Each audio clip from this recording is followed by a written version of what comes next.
Take two. Hi, friends. This is your old pal, Papa Dale, coming to you with another episode of Christ versus Culture.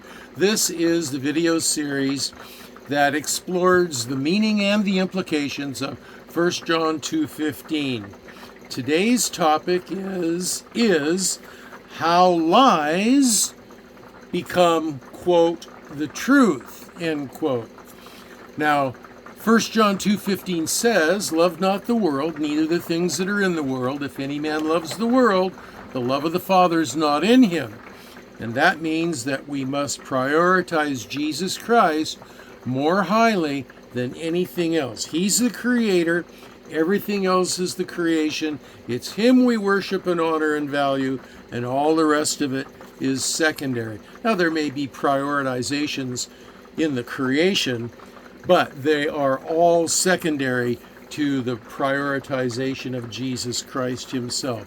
Now, this is just one of hundreds of videos that are being uploaded to YouTube now from articles that I've written in the past, and they're being uploaded now because we want to provide a body of Christian content for the education of the community today, but two, to provide a legacy of content for those folks who will be left behind after the rapture.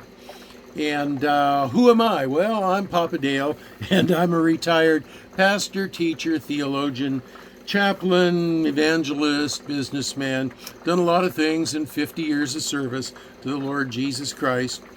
And you can tell, the Bible says that you should be careful of listening to anybody's Bible teaching because there will be false teachers that will arise in the end times. So be cautious. Listen to my teaching, but check it out with Scripture.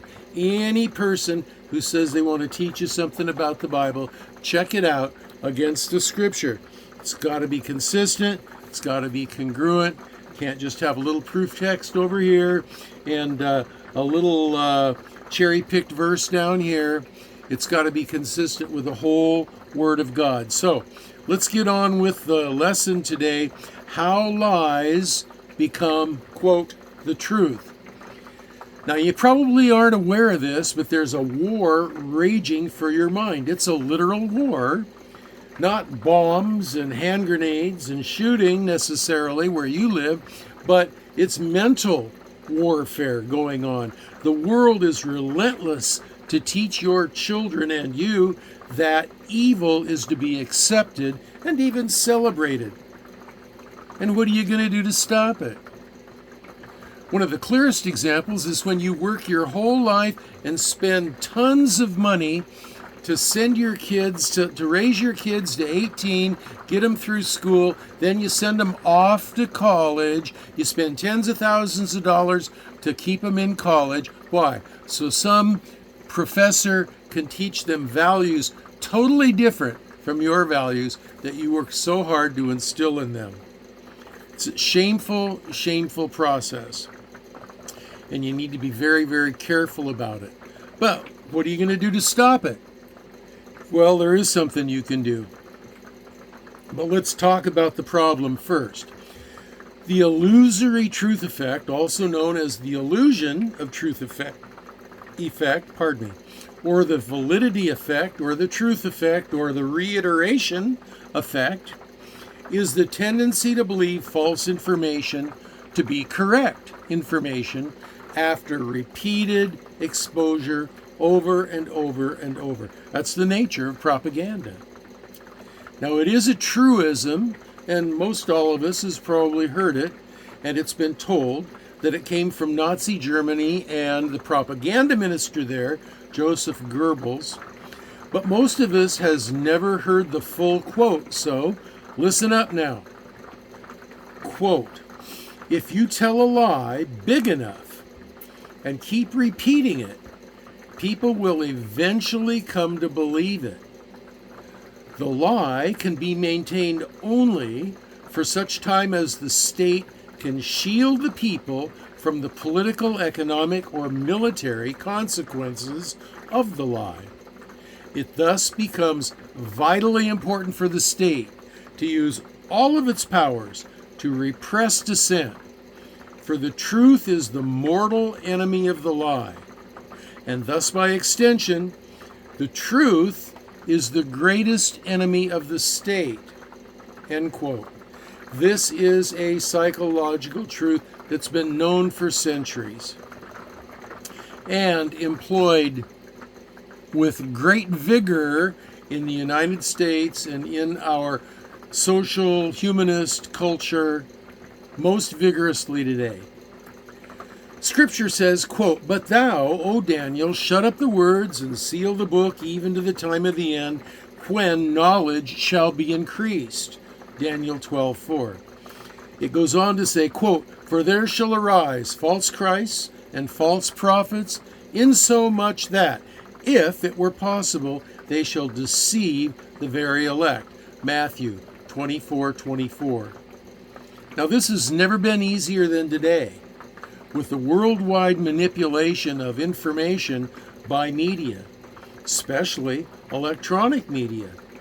The only antidote to this spiritual, intellectual, and cultural attack for control of your thought life, meaning control of you, is proactive exposure to the truth. Your life depends on this. And the lives of your children and grandchildren depend on this. Here's some scripture, quote, "But as for you, continue in what you have learned and have become convinced of, because you know those from whom you've learned it." 2 Timothy 3:14. Quote, "Study to show thyself approved unto God, a workman that needs not to be ashamed, rightly dividing the word of truth." 2 Timothy 2:15. Quote, "Listen, my son, accept what I say, and the years of your life will be many. I instruct you in the way of wisdom, and lead you along straight paths. When you walk, your steps will not be hampered. When you run, you will not stumble. Hold on to instruction. Do not let it go. Guard it well, for it is your life." Proverbs 4:10-13. Quote, "I meditate on your precepts and consider your ways. I delight in your decrees. I will not neglect your word." Psalm 119:15-16. Quote, "Fix these words of mine in your hearts and minds. Tie them as symbols on your hands. Bind them on your foreheads. Teach them to your children, talking about them when you sit at home and when you walk along the road and when you lie down and when you get up." Deuteronomy 11:18 and 19. And here is my favorite scripture regarding this topic. Psalm 1. "Blessed is the man who walks not in the counsel of the ungodly, nor stands in the way of sinners, nor sits in the seat of the scoffers. But his delight is in the law of the Lord," the truth articulated by God. "And in his law does he meditate day and night." This is how you counteract the propaganda of the culture. Going on, verse 3, "He," this man meditating in the scripture, "is like a tree planted by the streams of water that yields its fruit in its season, and its leaf does not wither. In all he does, he's prospering, and the wicked are not so, but are like the chaff which the wind drives away. Therefore, the wicked shall not stand in the judgment, nor sinners in the congregation of the righteous. For the Lord knows the way of the righteous, but the way of the wicked shall perish."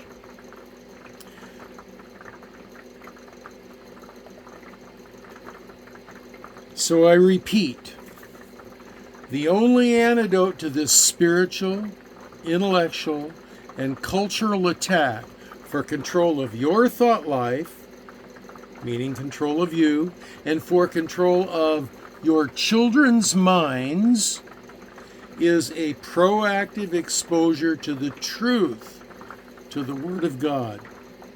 Your life depends on this. The lives of your children and your grandchildren depend on this.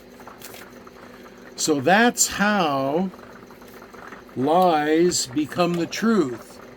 And that's how we prevent that from happening in our own eyes. Those are comments on my comments on this topic. And if you have comments, questions, or prayer requests, you can leave them in the comments section down below. Or if they're going to be really lengthy, there's the link to my Facebook page. Take it there if you're going to really opine at length. And if you want to read through these lesson notes, there's a link to be able to do that too. So, I never know. I don't know when the rapture is going to come. I don't know when I'm going to die. Lord may take me home, may take all the Christians home before I get a chance to upload another video. I just don't know. I think I'll be able to upload another video or two. And if I do, then you'll be able to watch them, and I'll see you in that next video. But if I don't, until I see you on the other side, perhaps. But if I do upload another video, I'm getting kind of long-winded in this explanation, aren't I? This is your old pal Papa Dale signing off for now, saying that I will see you in the next video if the Lord wills. And until then, I'll pray for you. And there's 2 thumbs up because I'm going to pray for your wellness over here, and I'm going to pray for your health over here, and your wellness and your faith, and I don't know what I'm saying, so I'm just signing off.